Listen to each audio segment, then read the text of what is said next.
recording, and so I'm not going to write anything down. I don't have somebody taking notes, but we're going to go back and review this. And what my hope is that we'll learn some more things about where do we want to be going as our communities grow up or continue to grow up in our state. You know, I'll give you a little history maybe as we start. I came here 17 years ago in 1994, and I had not transitioned then, and I came to Las Vegas because, among other reasons, I thought, well, heck, you know, this wasn't the slogan yet, but what goes on in Vegas stays in Vegas. And so it would be okay for me to maybe be queer here, or be trans here, or make a transition here, whatever that was going to be for me. And I quickly found out that what my expectations were didn't meet the reality on the ground. And as I grew up and did transition and started to engage in advocacy, what I found was that, first of all, there weren't a lot of trans folks who were able to sustain that action over time. I'll tell you, I've been doing this for many years, and we started really, Marty's group, Turnabouts, started in the early mid-90s, and that was the place that I started in all of my work, right? If Marty hadn't been there, at Community Counseling Center, then I don't know, I might not even be alive today, honestly. But that group, and then there would be 5 or 6 people that I would work with who would be just fabulously talented, and we do push at this and we push at that, and then people would leave for a variety of different reasons, most of them having to do with economics, because they couldn't sustain themselves here in the state. And this has gone on and on and on through the years. But something happened back in 2007 that has changed these things.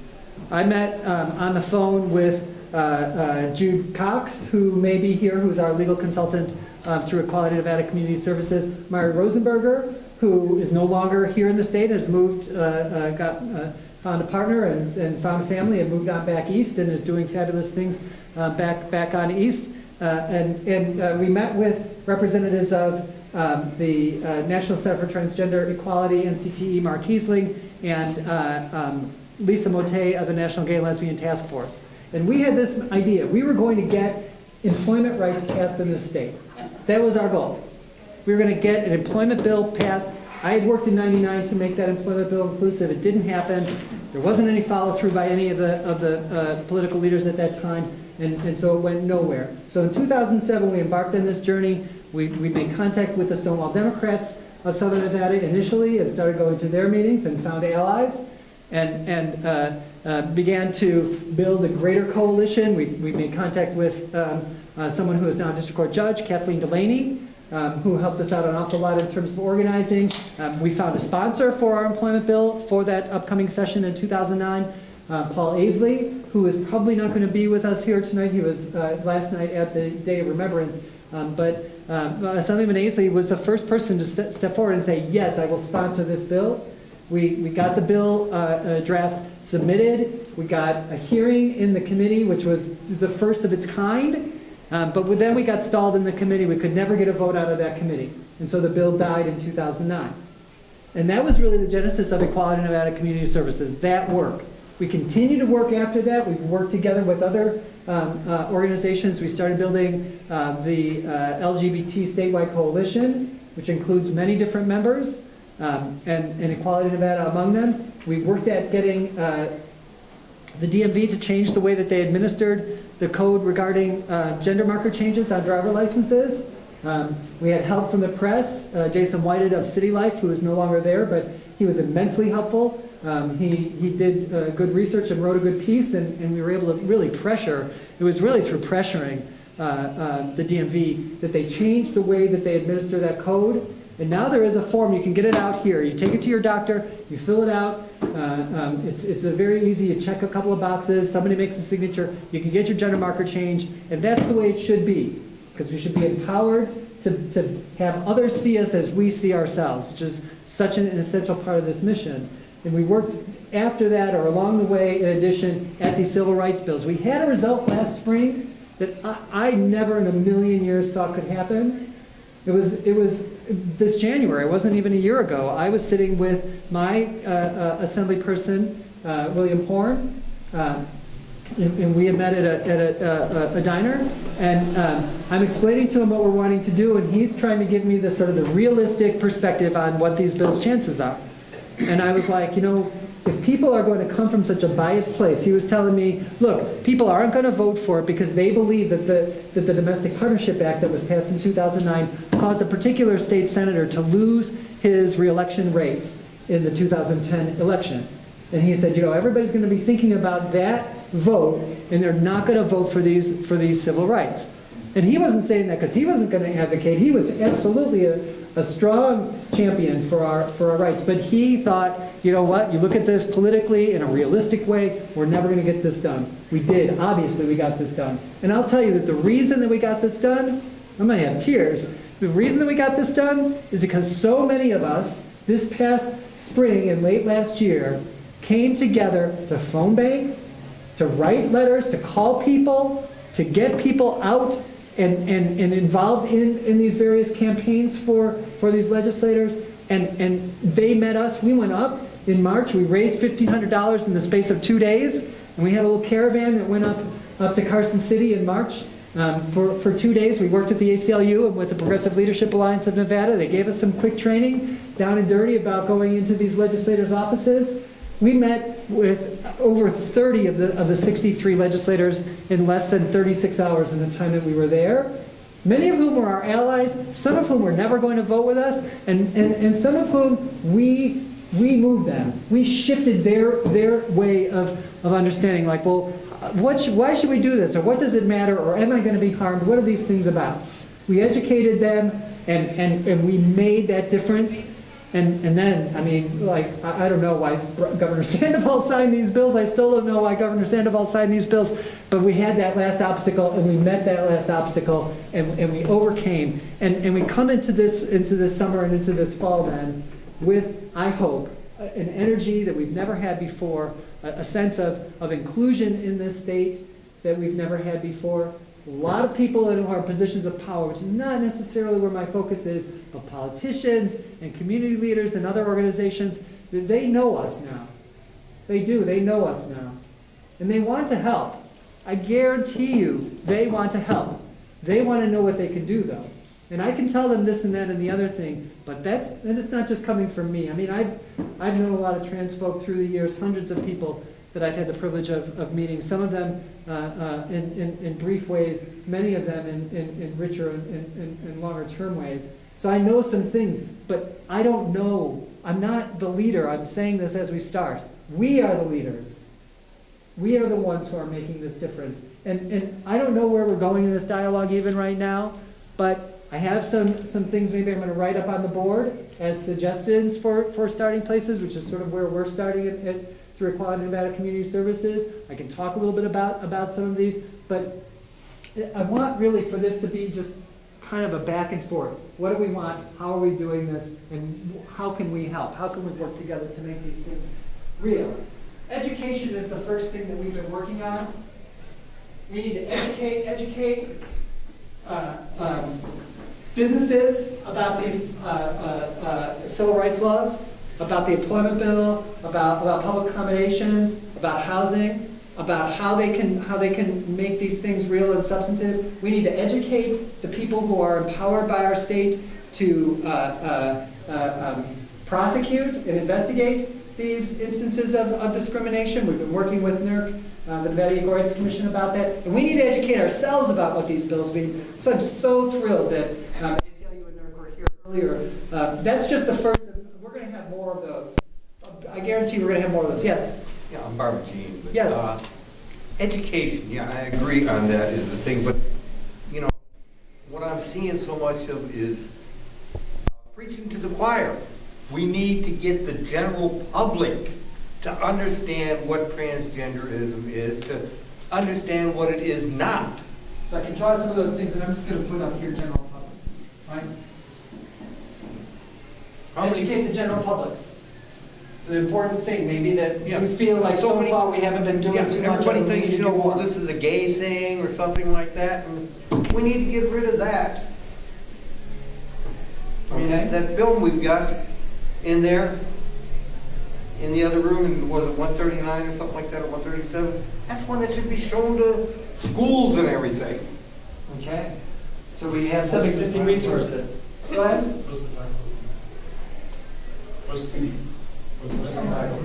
Diagnosing difference, are you talking about the diagnosing difference bill? There were I guess different that's voices, just, people the that were talking differences. about what gender means. Yeah.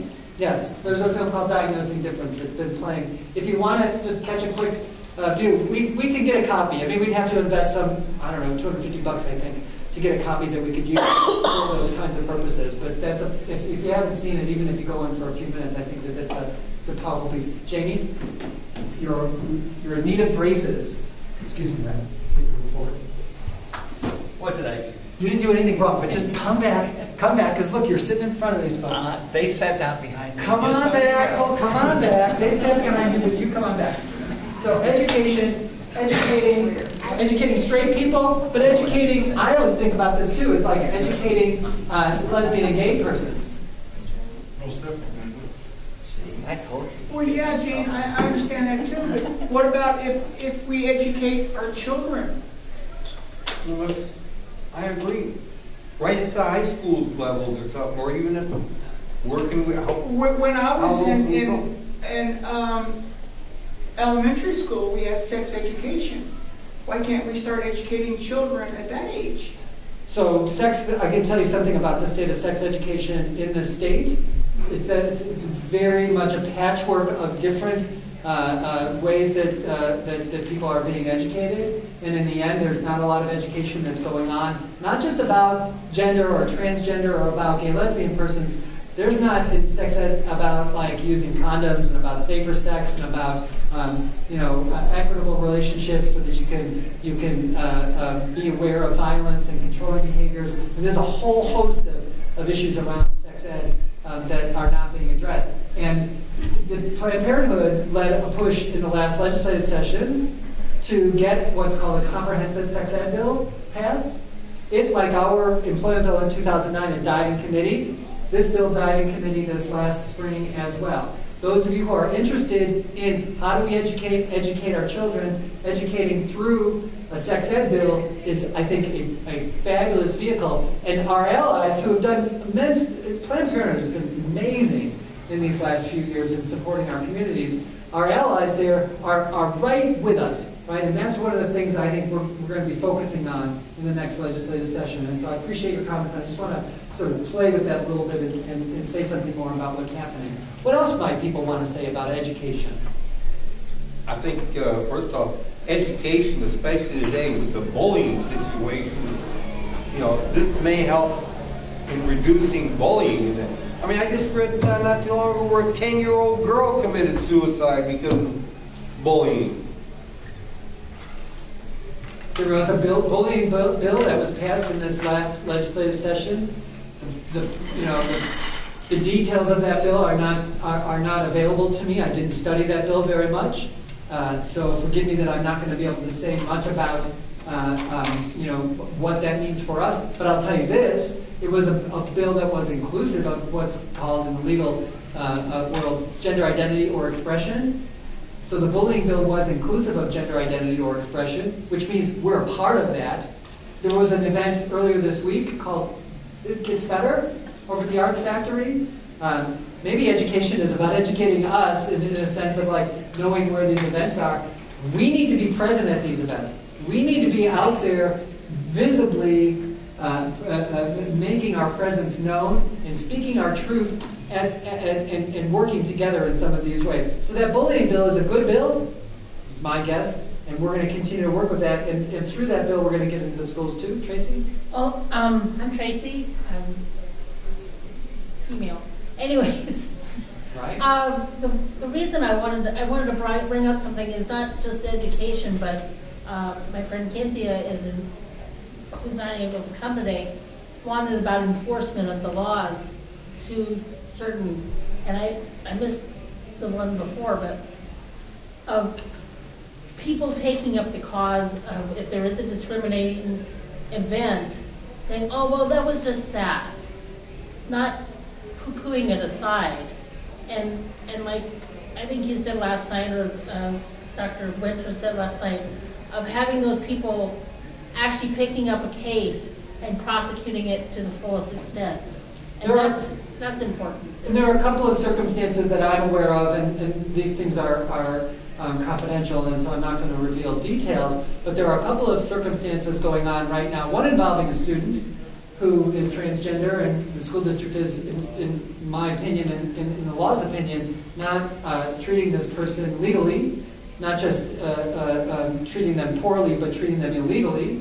And so I'm working, and others are working with some members in the school district to maybe, because it takes courage on anyone's part to come forward as sort of a test case, let's say, and not everybody's cut out for that, and I believe everybody should be respected. You don't have to be pressured to be so visible if you don't want to be, but this represents an opportunity, another opportunity for this to happen, and so that may be a place. Another person who's a law enforcement professional who is recently coming out and is experiencing resistance in that coming out process and is being told things by the hierarchy in this department that are illegal, not just wrong, not just disrespectful, but at this point illegal. Another circumstance that might be able to be more visible. When we go to the Nevada Equal Rights Commission and we make a claim of discrimination and we write about the details, that takes a lot of courage to begin with, but it can lead to what you're talking about. And the director of NERC was saying the other day, maybe we're going to hold some public forums. Maybe we're going to take this case and we're going to open it up to the public, and we're going to have an open hearing of here's what the employer did, here's why it was wrong, here are some of the things that the employee did in order to make that circumstance better, here are some of the things the employer did that were right. Some of the things the employer did that helped the situation get better, even though it started out in a bad way. So there are many different ways that we're looking at doing that. And it takes the courage of people stepping forward and not just poo-pooing it to begin with, and being willing to go and fill out forms and say, you know what, this happened to me, which is a hard thing to do, to acknowledge, in my experience, and then getting the support that we would all rally around them, those folks, to support them to take the next step and the next step and the next step. And you're going to see those things happening in the coming even weeks and months. I don't think certainly it's not going to be years before we get one of these public forums, for instance, with the Nevada Equal Rights Commission. Yeah? I'm Marty. I'm concerned especially about it because 18 years ago when Jane came to me asking me for help, I was in a situation where I was very uncomfortable exposing myself. I was very unsure. I was unstable at that time, and I wasn't ready to. But I drew it out for such a long time that I regret not doing something sooner. And it's unfortunate that you think that you go out there as a trans woman or trans man, and the whole game has to do with being normal, staying in the norm. But it's unfortunate that I found that all that wasn't even worth it. The simple fact that there were other people that were coming after me that were having just as much difficult time as I was in transitioning. And I think a lot of it is that we need to be more visible to people. We need to consider the fact that our saying nothing is going to produce nothing. And that's pretty much what happened, I believe. And without her pioneering this whole deal, none of this stuff would have been done. Because she has been an advocate, and I commend you I think of you very highly. And I think she has really tried to get people to come out and be visible. And it seems to be that she's getting a door slammed in the face a lot, because people are more concerned about, well, how would somebody think, or could I lose my job? But I would take that all back if I could, if I knew what I know now. Then it didn't make me happier. It was a constant badgering of people. I was very quiet and silent type, and I had a lot of right-wing people talking trash and just puking in my ear, and I'm sitting here not doing a darn thing about it. And I got to a point where I said, this is enough. I've seen too much stuff going on in the 18 years that I kept quiet about it and tried to live the normal life. And it doesn't work that way, because you're going to feel like we've wasted so much time when you could have been out there pioneering and helping Jane when it's what I should have done years ago, and I do regret that. In the last year's Transgender Day of Remembrance, I really put that across. Visibility is important. Willing subjects that are willing to fight for something that is really happening to them as well as everyone else. And the fact that I went through it, I definitely want to make sure that our next generation doesn't have it as hard as we did. Any follow-up to what Marty is saying? How does that hit you, what he's saying? Those. And I've been out for 3 years, and I mean, but what I find is just being totally honest. You know, somebody asks a question, depends on how they ask it. Sit down and talk to them, let them know. We are talking about education. Well, we can educate the kids, we have to educate the educators. And that's right up there at the top. That's got to be first. Kim Pearson through type, she does a wonderful job of that. Go ahead, I'm sorry. Being out and open is not as hard as you think. I mean, once you get through the shock of, okay, I'm doing this, and then you start to realize the people that you meet, the friends that you meet, the nice conversations that you have. Every time you have a good conversation with somebody, that spreads. It becomes a wildfire. Yeah. So, you know, even going to Walmart, getting cat calls in the parking lot, ignore the idiots, just be quiet. And if somebody asks you politely inside, explain. No problem. 9 times out of 10, you're going to give them respect. And they'll see what kind of courage it takes us to totally flip our lives 180 degrees. Jane, I'd like to add also, 10 years, you and I have known each other. I'm Rand.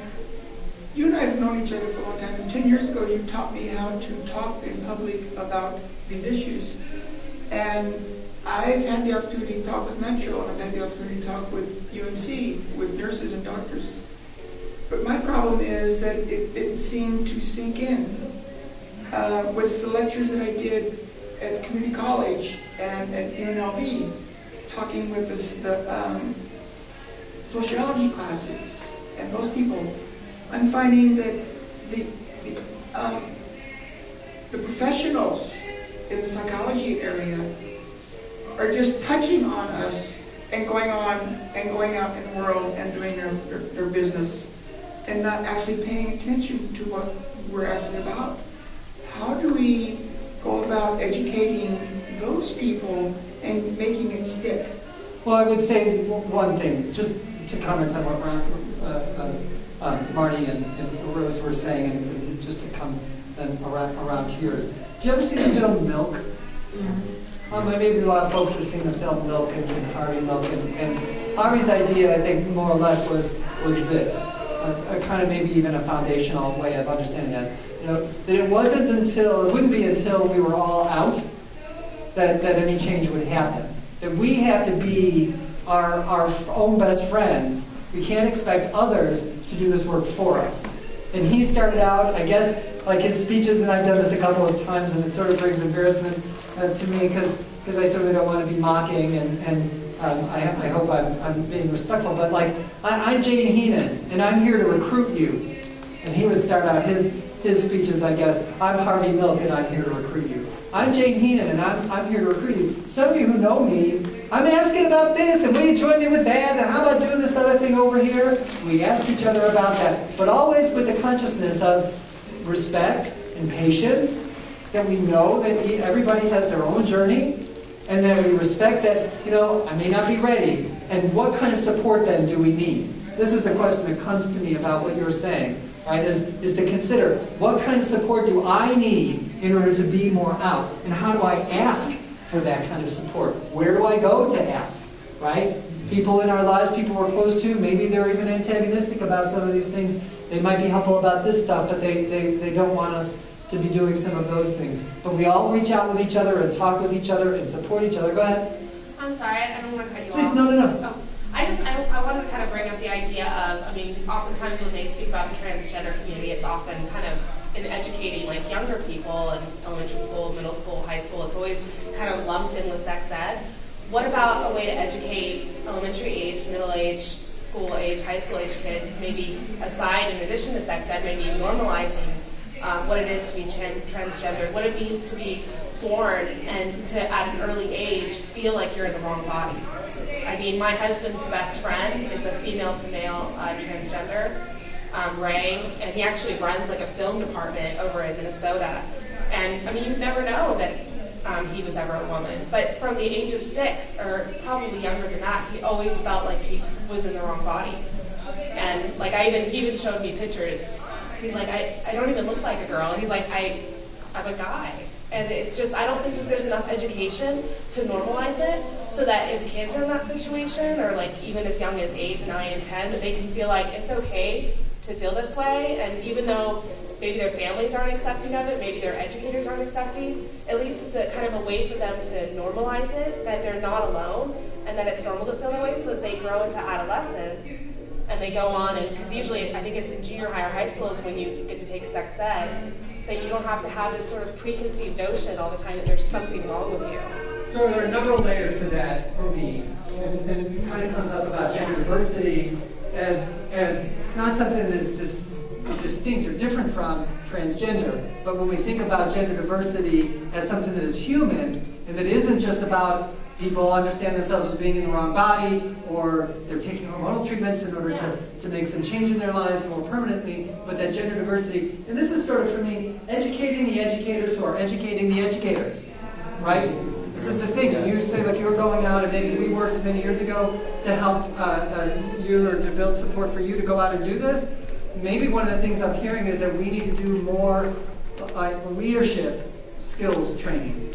How can we become the leaders that we know we are, that we are in our personal lives? How can we be those leaders in a more public sense, in a public venue? The National Gay Lesbian Task Force has started a first in the nation training in Los Angeles just this past fall. It's ongoing. In fact, they're doing another training weekend this weekend out in LA.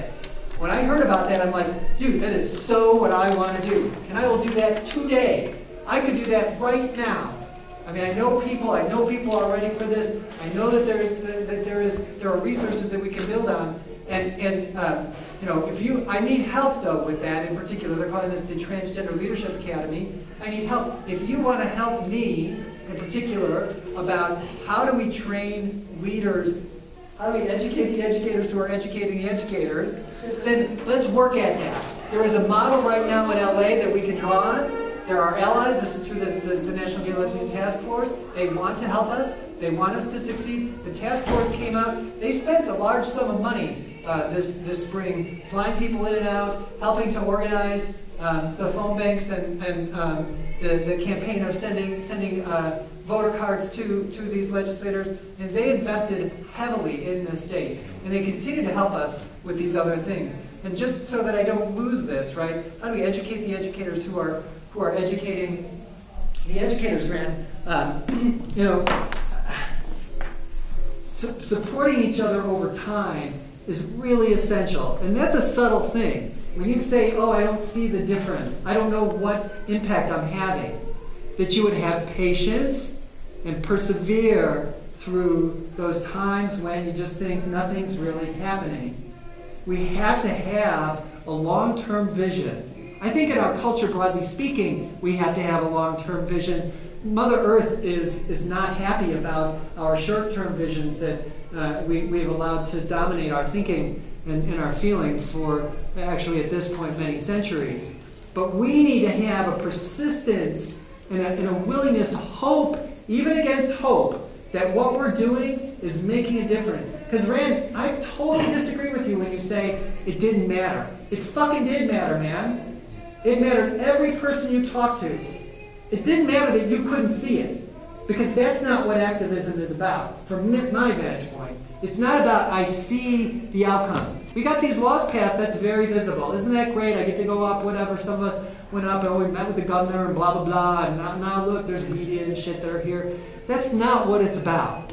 The work is in the work. That's where it is.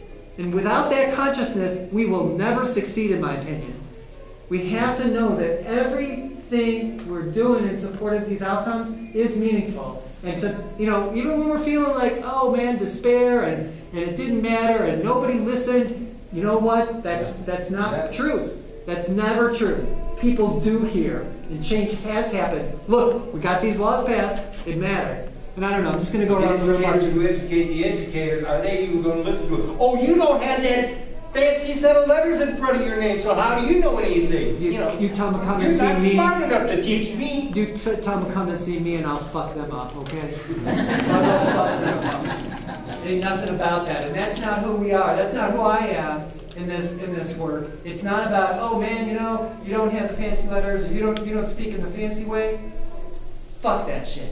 Right? So then what you're saying, we just have to keep pounding it over and over and over into their mind? I'm not saying, but like, that's what I've been doing. I just stay at it. And sometimes I'm more active and sometimes I'm like less active. I just stay at it. You stay at it and you have patience with each other. People are not always going to be able to follow through with what they say they're going to do. They got shit going on in their lives. There are people who have made real legitimate commitments to me in the last month about important things that have not been able to do those things because they've had illness, they've had family issues, they've had violence in their lives. And we don't know, but we got to have patience with each other, we got to have patience for ourselves and persistence. Go ahead. My name is David, and with regard to your concern around that, you talk to people and you don't necessarily see them changing right away or accepting what it is that you're trying to teach them. I've come upon this analogy that I thought is beautiful in this regard, but we're planting seeds, and the seed does a lot of work underground before it finally starts to emerge as a flower, and we have to allow that process to occur, and you just have to keep planting the seeds and keep watering it until it grows. Well, and that's what I just said. You have to keep pounding it into them over and over again. Maybe I just don't have the patience to put up with people's bullshit. But that's what I tried to do. I did that for what, like 5 or 6 years? Until I got the death threats, I got the dog killed, I got, worried about my safety, and I had to stop. I can't do it no more. And there's other people who can continue it like Jane does without having the detrimental problems. I don't know what problems you've come up with your life. I mean, hello. But still, I had to stop at as much as I could do. I taught sociology classes. I taught cultural anthropology classes. I taught Metro. I taught UMC nurses and doctors. I taught ambulance drivers. I did as much as I could. But I need help with everybody else to do the same thing. So here we are. And here we are. We can only do what we can do, right? And if you have a fear about this or that, I always take fear as legitimate fear, right? You think somebody's going to come kill your dog or whatever, you do this or that, or if you keep doing this or that, trust yourself. I'm not going to judge you. I hope none of us are going to judge each other about that. And we respect, you're saying, Marty, like, oh, I could have done this and I could have done that. You did what you needed to do. That's what I think. I have total respect for you. And in the meantime, we just go outside and go to the grocery store and the gas station and drive up and down the street and be ourselves, just like any other legitimate human being is. And that, I found, teaches a lot of people in itself without actually having to say anything. The thing is, you can teach them, but are they going to listen? Are they going to do? It's like this past summer, just as an incident, a cross-dresser from California was over on Fremont Street in Walgreens, and all of a sudden, the manager accused her of shoplifting, but didn't want to search her there. She goes outside. 2 MPD officers are out there deciding to search her right there in public, make her take out her breast forms, anything to humiliate her right in public. So we need strong advocates. Oh, We well, need they follow awareness. procedure according to Well, SB. yes, and these are circumstances that have happened, that will continue to happen until we have done enough to make sure that they don't happen. And so we need strong advocates. We need legal advocates. Jude Cox, I'm saying, is our legal consultant. But we need other lawyers. Megan McCletchie, who used to be with the ACLU, was fundamental in getting the DMV to change the way that they administer the code that is about gender marker changes. The ACLU themselves has been an organization that has been so supportive. And I'm just meeting Stacy Pruitt for the first time, or Stacy Pratt for the first time. We're going to have a coffee or whatever and figure out how we can work together. But we need legal help. Honey, Kathleen Delaney, as I'm saying, helped out. She's a district court judge. She's helping out with us too. But we need to know where we're going, or what to do when those kinds of things happen. I don't want to move well, go ahead, Marty. One more. I want to talk about something else. I agree with you, and I think that there is frustration and confusion a lot of times when you don't understand people, and it can be depressing at times. But I think that, like this gentleman said, you're sowing seed. And, if more people get involved, more throwing a seed out, we're better in numbers than we are individually. And I think, like he said, we can grow. The education outside, but we also have to educate ourselves and understand that, that eventually what's going to happen is that we all come together and try and stand up for what we believe, is that this is who I am. I don't look like a woman, and I don't want to be treated like a woman. And so I'm telling my definition, this is where I stand. I'm a man, and, I think You want to stand coming up? totally ridiculous. Wait, you want to stand? Sorry. I want to stand up for myself, in a sense, which I didn't do years ago, and that is a regret. And she was very patient with me. She didn't push me or anything, because she knew, that wasn't my time. But now that I went through all that and realized that nothing was getting accomplished if we don't all get together to form a group and really get out there and say, I stand for myself. This is who I am. I'm not a freak. I'm not a woman. And mentally, my psyche is completely male. And I can't think that anybody looking at me would say that I look like a woman.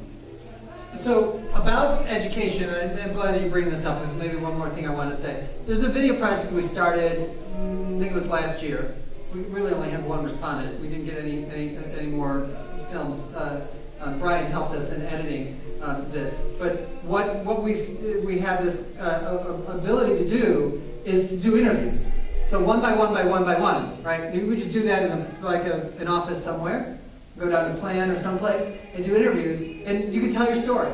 Tell something about where you come from, how you come to be where you are, this sort of thing. You can do it, just again, sort of in that private way, one-on-one. You can talk about some of the struggles that you've had, some of the successes that you've had. In terms of educating, when we hear people's stories, we're moved by them. When I go out and present, almost always the first thing that I do, and I spend considerable time on this, even when I don't have a lot of time overall, is I tell my story. It takes about 20 minutes or so these days. I start out when I was little, and I go through this and I go through that, and I'll tell you, I've learned a lot about myself as a result of doing this. It's been really wonderful, just personally, the empowerment that's come with it. But if somebody could help in furthering this video project, somebody could take leadership of doing this, organize. We've got Support Progress Now Nevada. Brian Fady is here. There are others who are wanting to help us with this. We get these out on the web. Here are the voices of Nevada's transgender communities. Here we are. You're wondering who we are? Here we are. And that doesn't mean that it's not important to sit down with people face to face. That doesn't mean that we don't have to go out in other venues and classrooms and businesses. But if we've got a database of this kind of these kinds of things, and we could do this, it doesn't have to cost us anything. And it's right here for the taking. There are a lot of things, I'm telling you, that are just right here for the taking. We're here. Marcy Bowers is coming.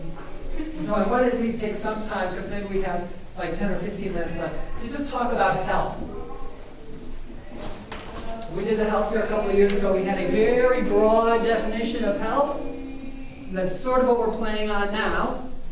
And I just want to ask you about health and what are the needs in terms of health that our communities have in Southern Nevada. Coverage under our insurance plans. Not having to pay $500 for labs, $200 a month for prescriptions, $200 for doctor visit. So when you say coverage, and you say a little bit more, I'm kind of hearing it like this, that it's not just, I want to be able to have insurance. It's about, when I have insurance, then I need to be able to use that insurance to get my hormones, to go and see my doctor to get blood work done, to be able to have breast reduction and chest reconstruction surgery, to go and have penile inversion vaginoplasty. So the insurance would take responsibility for what they're supposed to be doing. That's why we pay them these premiums. So when we have legitimate health care needs, and we do, these are not experimental, they're not cosmetic. These are things that the objections that insurance companies make. The American Medical Association has been, I think, 3 years now. They came out very forcefully, I was just looking at this document last week, very forcefully said, check it out, dude. You can't do this. These things are not experimental, and you can't discriminate. If you don't cover this, this is rank, bald-faced discrimination. So insurance coverage. I want to add to that, not that I want to hear other people, but I can't get health insurance. I'm self-employed. I don't work for a company. I could, if I worked for a company as a group insurance, I could get insurance because it's a risk pool. They do it in this way. It's like everybody is a part of that pool, and so the varying risks sort of even out in terms of the premiums. But as an individual trans person, I can't even get health insurance. I can pay, it doesn't matter how much I want to pay. So in terms of insurance, I want to say that too. Just getting insurance, getting access. And there are other things about access to insurance that are not about, oh, I can pay and I don't have an insurer that will underwrite that policy. There is health insurance that is more broad, that has to do with what's called single payer healthcare or Medicare for all healthcare. By show of hands, if I said single payer healthcare, do you know anything about single payer healthcare?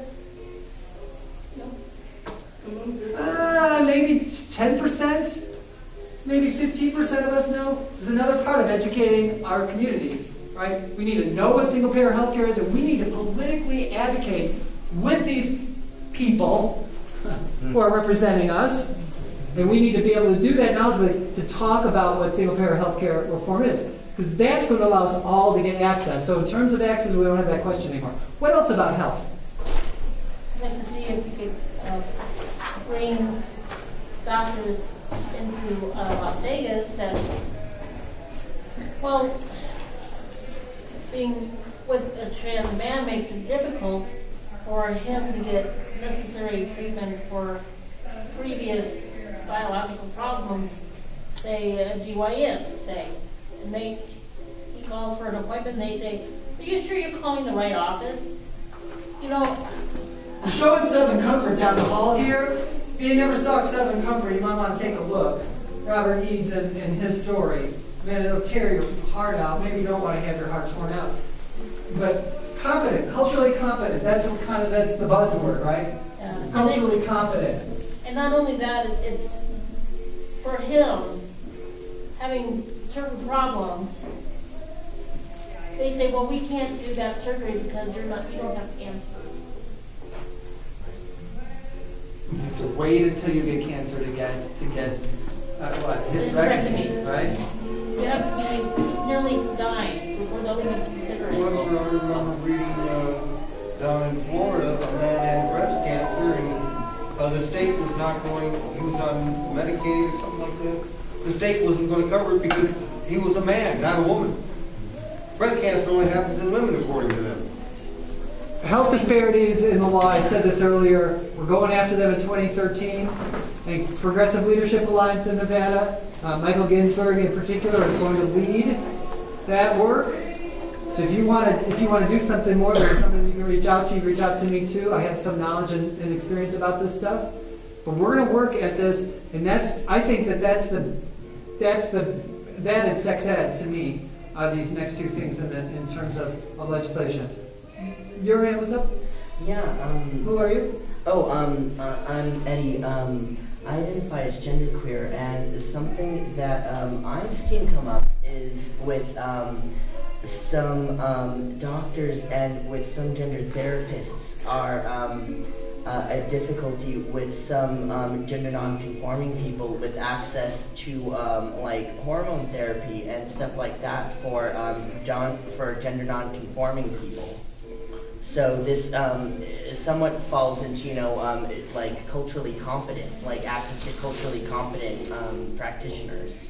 This goes even more broadly, right? For me, because this is important about these providers, that they would recognize that, oh, they did this reading and they saw this film and they knew this person who was born in the wrong body, and I'm not disparaging that.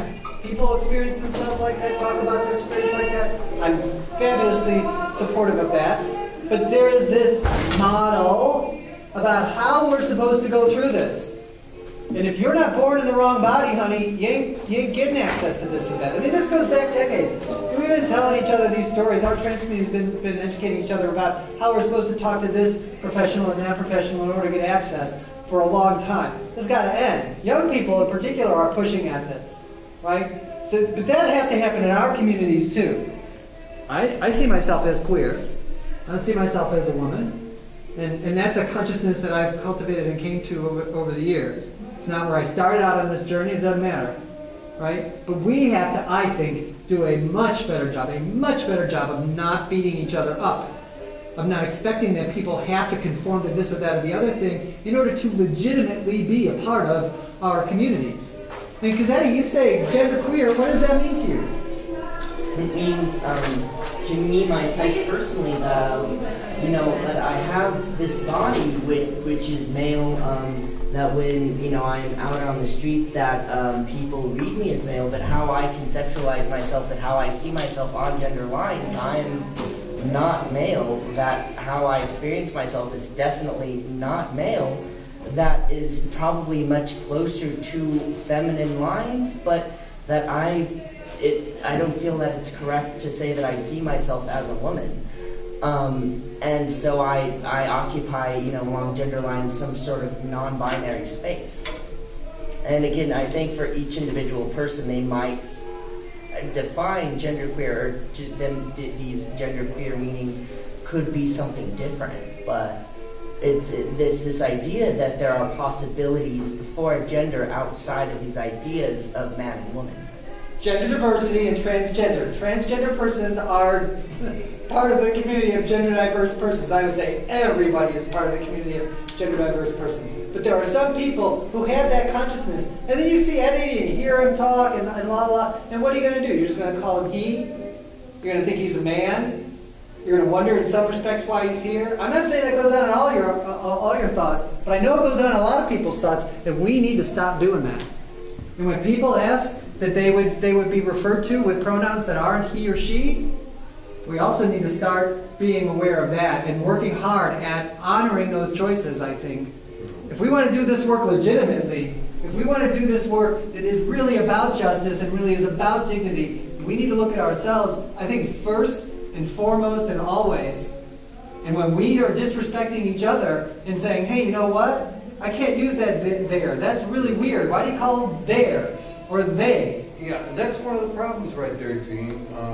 You know, all the pronouns that we have are either male or female pronouns, so what is there for in between?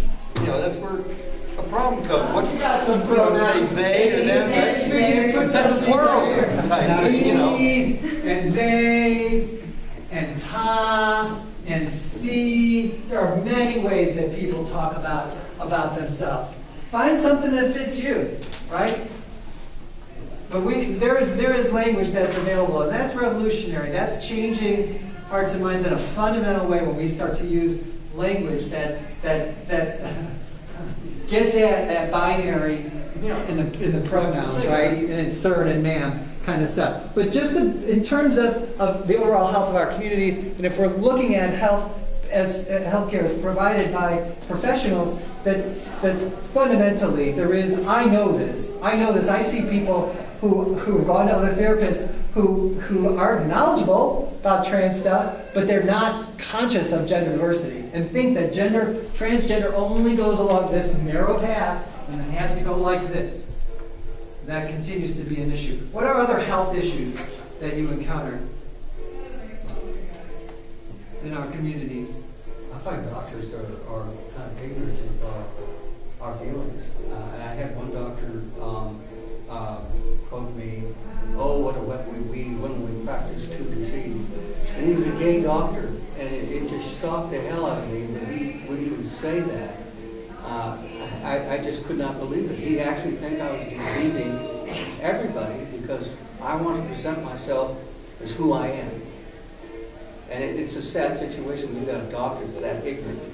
I agree with Marty too. I had the same similar type of situation. I had a urinary problem, and when I come out to my doctor and told her that I was transgender, she crossed her arms and says, "Well, I have to rethink how your body parts are." Why? A doctor is a mechanic. You should know how the body parts work. Here's one of the things about getting culturally competent service providers, and forgive my interruption maybe, Ren, but here's one thing I'm going to tell you. Any doctor can provide hormonal treatment. It's not an endocrinologist that needs some specialty. It's not something that doctors who are out there practicing in their practices all over the place don't know about. They know about these things. The only thing that keeps a doctor from providing hormonal care to you or me is discrimination, is bias. There is nothing, this is not rocket science. You could go online and in 5 seconds you can find this and that and the other, like documented and professional and supported indication. You do this, then you do that, then you do the other thing. Here are the different options in terms of medication. You do these kinds of tests, and here's how you proceed. They can talk with other doctors as well to get some of that specific information. Those are things that doctors do all the time. So that goes back to educating the educators. Well, yes, but here's what it means, though, for me, Rand. Also, it means that if you've got a doctor that you're seeing, you know, if that's the place you start. When you say, I don't know, get people like, who can I go and see about hormones? I always say, well, who are you seeing right now? You go talk to the doctor you're seeing right now. If you have a good relationship with that person, that's the best person to go and see. You know, and we're also working, and I see Cheryl is here, with the Southern Nevada Health District. They've been incredible allies. We're also working with Planned Parenthood of Southern Nevada. Planned Parenthood has in other parts of the United States provided trans-specific transition care that is hormones, and to some extent some care that has to do with OBGYN, post-surgery sometimes, pre-surgery sometimes. So we need to be aware of Planned Parenthood. We need to be talking with Planned Parenthood. We need to be aware of the health district.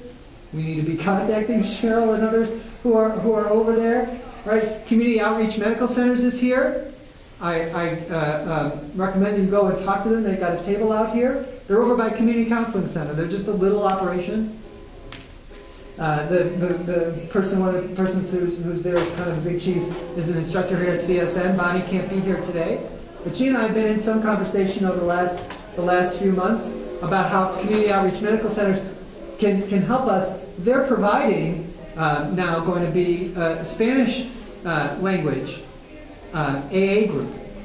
They're going to start the Spanish language AA group for transgender people.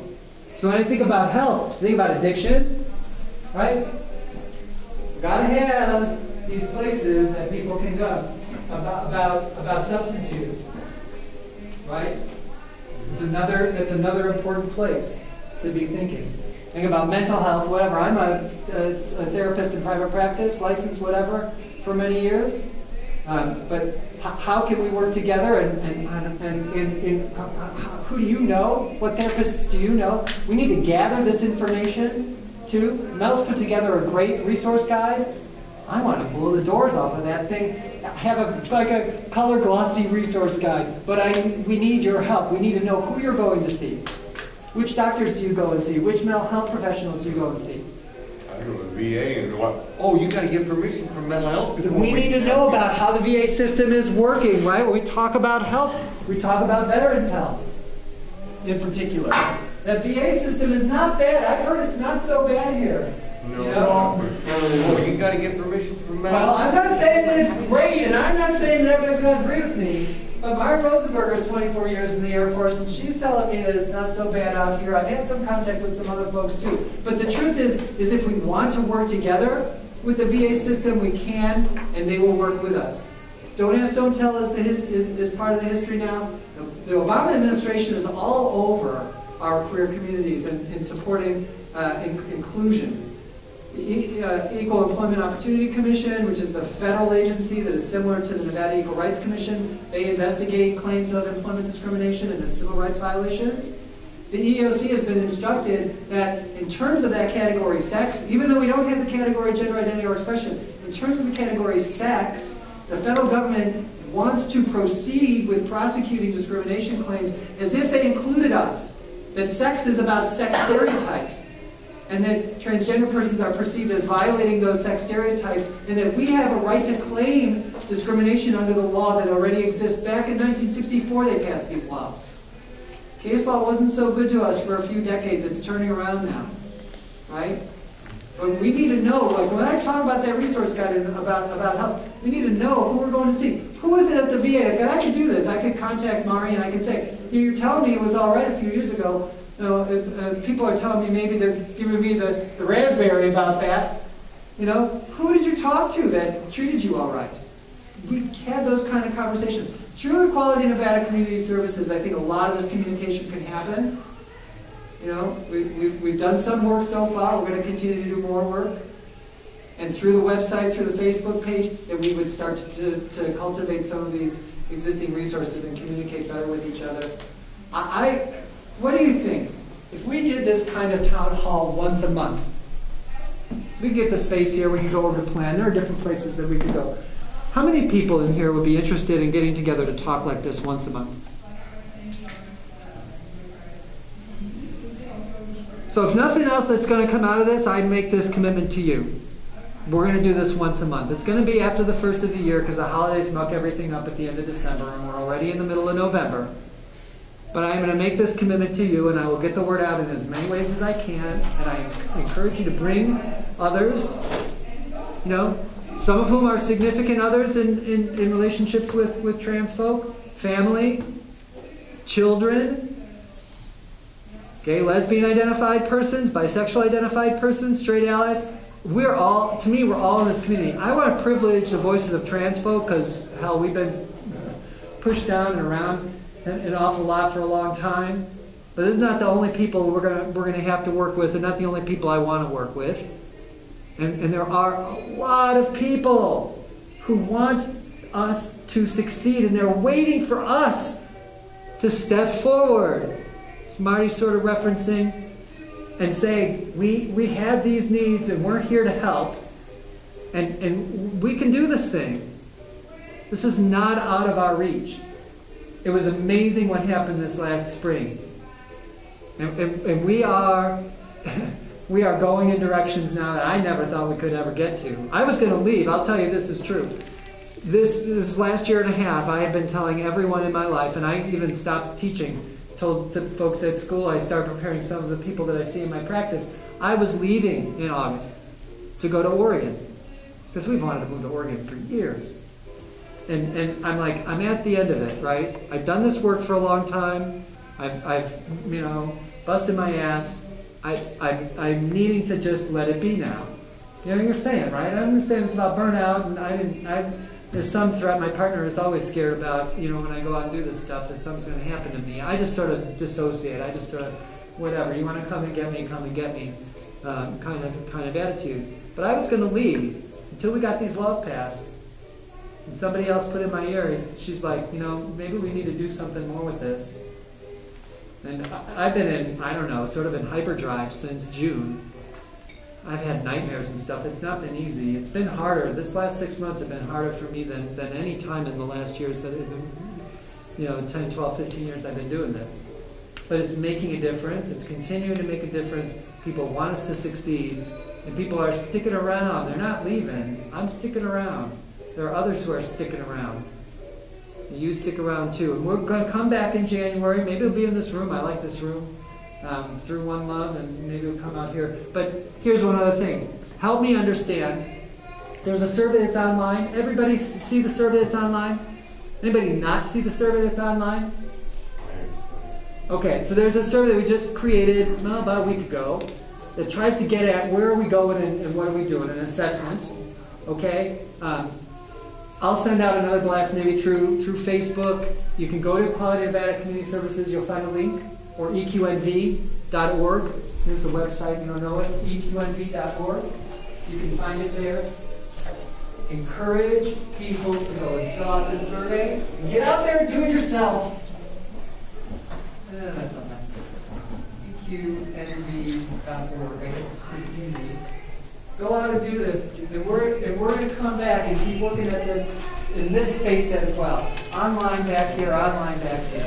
And we need to finish. Marcy Bowers is going to be speaking about empowerment in healthcare. So it's part of why I wanted to talk about health during this time, because that's what we've asked her to come and talk about. She probably is here, I'm thinking, by now. Let's hope.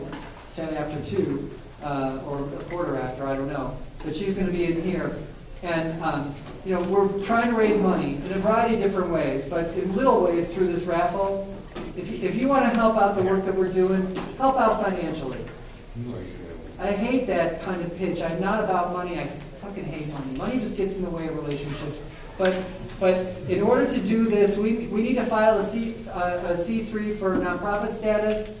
You know, we need to be able to pay for the printing of materials. For the brochure that we have, for business cards, we need to pay to host a website. I mean, there are some fundamental things. We need to pay to have a phone number. Just some basic things. On down the line, maybe some people we're going to get some grants, and some people might actually get paid. And we're going to grow an organization where if you want to work and get paid to do this kind of activism work for our trans communities, you get a job doing this. You can make $30,000, $40,000, $50,000 a year doing this. That's part of what we're building that's going to be in the future available to us here in Nevada. But get out, do the survey, and if you can, encourage people to take advantage of the raffle.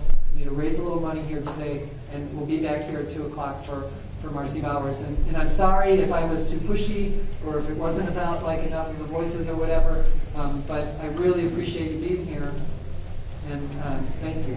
And Thank you, Jay.